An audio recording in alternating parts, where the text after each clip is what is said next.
স্বাগত জানাচ্ছি সকলকে। সবাইকে শুভ দীপাবলির প্রীতি ও শুভেচ্ছা। সবাইকে শ্রী শ্রী শ্যামা পূজার প্রীতি ও শুভেচ্ছা।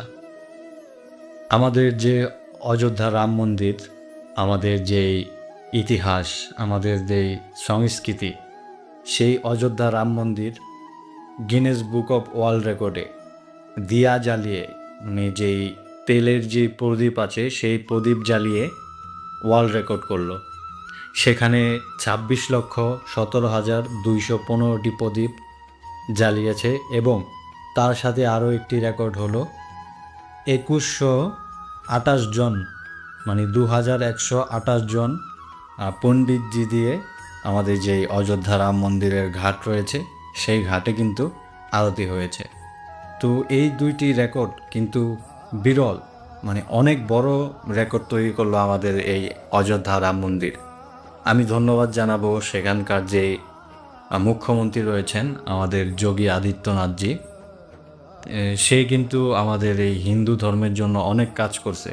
এই রাম মন্দিরের পিছনে যেমন আমাদের প্রধানমন্ত্রী, মাননীয় প্রধানমন্ত্রী নরেন্দ্র মোদীজি যেমন করেছেন, তার সাথে কিন্তু আমাদের নরেন্দ্র মোদী যদি রাম স্বরূপ হয়ে থাকে, তার সাথে কিন্তু হনুমানজি হয়ে যদি যোগী আদিত্যনাথ ছিলেন। তো তাদের দুজনকে আমার শতকোটি প্রণাম। তিনি আমাদের যেই সংস্কৃতি, আমাদের যে ইতিহাস, এই অযোধ্যা রাম মন্দির, রামজির যে জন্মভূমি, সেখানে তাকে ফিরিয়ে এনেছেন এবং বারবার গিনেস বুক অফ ওয়ার্ল্ড রেকর্ডে কিন্তু নাম তুলে নিচ্ছেন। এবারও কিন্তু এই আলোর উৎসবে প্রদীপ জ্বালিয়ে রেকর্ড করে নিলেন আমাদের এই অযোধ্যা রাম মন্দির, আমাদের ইতিহাস, আমাদের সংস্কৃতি। আর এইটার সাথে আমি আরও একটি বিষয় বলতে চাই, সেটা হচ্ছে বাংলাদেশের একটি, মানে বাংলাদেশের একটি বিভাগ বরিশাল, সেই বরিশাল জেলাতে একটি শ্মশান রয়েছে, মহাশ্মশান। সেই শ্মশানেও কিন্তু আমি একটি ভিডিওতে দেখেছি, মানে অনেক সুন্দর করে তারাও আরতি করেছেন তাদের ঘাটে এবং তারাও অনেক প্রদীপ জ্বালিয়েছেন, যেখানে তাদের পূর্বপুরুষরা ছিলেন, যারা ইহলোক ত্যাগ করে পরলোকে গমন করেছেন, তাদের আত্মার শান্তির জন্য সকলে বাতি জ্বালিয়েছেন, তাদের আত্মার শান্তির জন্য ধ্যান করেছেন যাতে তাদের আত্মা শান্তি পায়। তো আমরা ভারতবাসী হয়ে যারা এই সুন্দর করে এই জিনিসটা পালন করেছেন, বরিশালের জনগণকে, বাংলাদেশের যেই বরিশাল বিভাগের যেই হিন্দু ভাই ও বোনেরা রয়েছে, দাদা দিদিরা রয়েছে, তারা কিন্তু তাদেরকে খুব, মানে আন্তরিক শুভেচ্ছা, আমার অন্তরঙ্গ থেকে শুভেচ্ছা জানাচ্ছি তাদেরকে। তারা বাংলাদেশের মধ্যে এত সুন্দর করে, এত ভালো করে একটি, মানে দীপাবলি উৎসব পালন করেছেন। আমি একটি ভিডিওতে দেখেছি। তো বাংলাদেশে একটি নিউজ চ্যানেলও নিউজ করেছে যে অযোধ্যা রাম মন্দিরের মতো করেই আমাদের বাংলাদেশেও দীপাবলি উৎসব পালন করা হলো।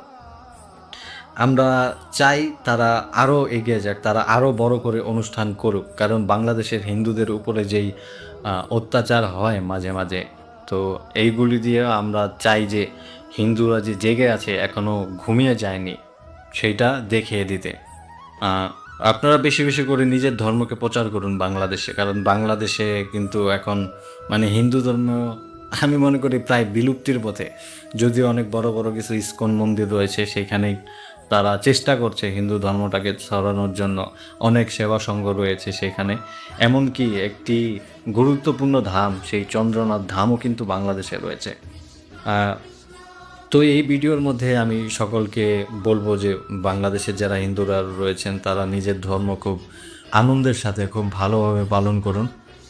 আর আমাদের ভারতবাসীর পক্ষ থেকে আপনাদেরকে শুভেচ্ছা, সেই বরিশালবাসীকেও শুভেচ্ছা যে এই মহাশ্মশানে এত বড় করে আলোর উৎসব পালন করার জন্য, শুভ দীপাবলি ও শ্যামা পূজা পালন করার জন্য।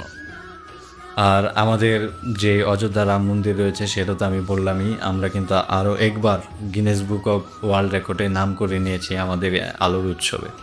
সকলকে ধন্যবাদ জানাচ্ছি, সকলে সুস্থতা কামনা করছি। জয় শ্রীরাম।